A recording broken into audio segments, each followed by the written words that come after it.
ಸ್ಪಂದಿಸ್ತೀರಿ, ಮಾತಾಡ್ತೀರಿ, ನಿಮ್ದೇ ಆಗಿರ್ತಕ್ಕಂಥ ಅಭಿಪ್ರಾಯಗಳನ್ನ ಹೇಳ್ತೀರಿ. ದರ್ಶನ್ ಅವರ ವಿಚಾರವಾಗಿ ಆದಾಗೂ ಮಾತಾಡಿದ್ರಿ, ಈಗ ಬೇಲ್ ಸಿಕ್ಕಿದೆ, ಈಗೇನ್ ಹೇಳ್ತೀರಿ?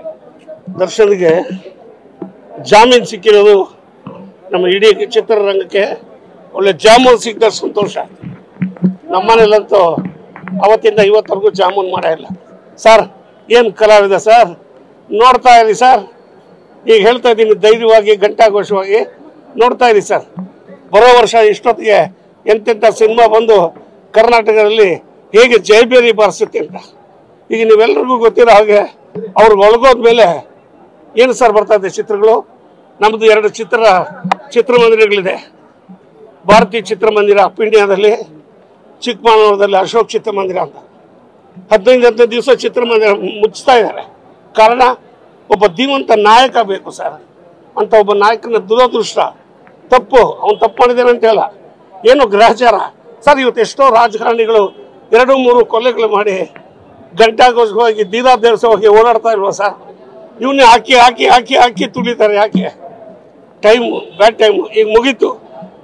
ಕನ್ನಡ ಕಲಾಭಿಮಾನಿಗಳೆಲ್ಲರ ಆಶೀರ್ವಾದದಿಂದ ದರ್ಶನ್ ಅವರು ಆಚೆ ಬಂದಿದ್ದಾರೆ. ಖಂಡಿತ ಅವರೆಲ್ಲೋ ಯಾವುದೋ ಸುಪ್ರೀಂ ಕೋರ್ಟು, ಇನ್ಯಾವುದೋ ಕೋರ್ಟು ಹೋಗ್ಬೇಕು ಅಂತಿದ್ದಾರೆ.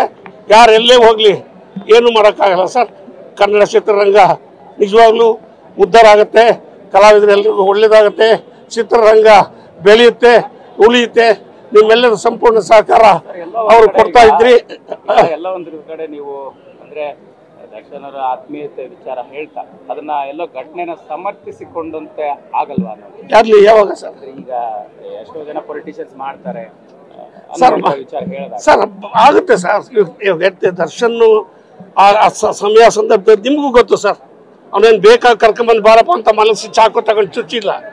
ಸಮಯ ಸಂದರ್ಭ ಯಾವುದೋ ಗ್ರಹಚಾರ ಹೇಳ್ಕೊಂಡೋಯ್ತು.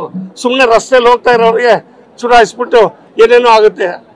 ಏನು ಮಾಡದೇ ಇರೋರಿಗೆ ಎಬ್ಸಿ ಏನಾಗುತ್ತೆ? ನಿನ್ನೆ ನೋಡಿ ಇವು ನಮ್ಮ ರೂಮಲ್ಲಿ ಮಲಗಿದ್ರೆ ಬಂದು ಎಬ್ಸಿ ಕರ್ಕೊಂಡೋದ್ರು ಅಲ್ಲು ಅರ್ಜುನ್ನ. ಅವನೇನು ಮಾಡ್ದ ಸರ್ ಹೇಳಿ ಎಲ್ರಿಗೂ? ಗ್ರಹಚಾರ ಅಲ್ವಾ? ಒಂದು ದಿವಸ ಜೈಲಲ್ಲಿ ಇದ್ದು ಬಂದ, ಒಂದು ಬ್ಲಾಕ್ ಮಾಡಕ್ಕೆ ಬಂತ, ಆ ಥರ ಏನೋ ಬರುತ್ತೆ. ಅದನ್ನೇ ದೊಡ್ಡದಾಗಿ ತಗೋಬಾರ್ದು. ಆಯಿತು, ತಪ್ಪು ಮಾಡಿದ್ದಾನೆ, 6 ತಿಂಗಳು ಶಿಕ್ಷೆ ಅನುಭವಿಸಿದ್ದಾನೆ. ಪ್ರತಿಯೊಂದು ದಿವಸ ಅವ್ರು ಜೈಲಿನಲ್ಲಿದ್ದಾಗ ಗೊತ್ತಾಯಿತು ನಾನು ಯಾಕೆ ಇಲ್ಲಿ ಬಂದೆ, ನಾನು ಏನು ಮಾಡಿದೆ, ಇನ್ಮೇಲೆ ಹೇಗಿರಬೇಕು, ಇನ್ಮೇಲೆ ನಾನು ಚೆನ್ನಾಗಿದ್ರೆ ಈ ಥರ ಎಲ್ಲ ಅನುಭವಿಸೋಕ್ಕಾಗಲ್ಲ ಅಂತ ಅವನು ಪ್ರತಿಯೊಂದು ದಿವಸನೂ ಕೂತ್ಕೊಂಡು ಯೋಚನೆ ಮಾಡಿರ್ತಾನೆ. ಖಂಡಿತ ಒಳ್ಳೇದಾಗತ್ತೆ. ನಿಮ್ಮೆಲ್ಲರ ಸಹಕಾರ ಅವತ್ತಿಂದ ಇದೆ. ಕೈ ಮುಗಿದು ಕೇಳ್ಕೊತಾ ಇದ್ದೀನಿ.